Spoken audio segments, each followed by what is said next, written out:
Maayong adlaw mga mi. So adlaw kini nga Sunday mga mi, nag-church mi ani together sa akong family. Then after ani mga mi, pagkahapon niya adto mig dipolog kay mamalit mig school supply si Joe Boy dito sa DIY.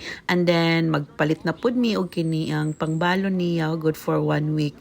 So diri mga mi, naghimo lang mi og lumpia ni mama. Then while nagputos mi, nag-init mi sa among sudan nga shinaron ni nako sa last no tong pag adto nako sa akong sister kuan nakadalamig adobo ug paspas jud kay adlaw mga mi. Then pagka Monday duty na pud ta mga mi, then mao ni akong balon sa office ra ko na ni udto wala day mi nakapanabo ag sa Sunday kay medyo busy mi mga nay nako ipaabot diha kanimo mga mi ang Ginoo na higugma jud diha kanimo padayon lang jud ta pagsalig pagduol pagampo diha kaniya. God bless mga mi.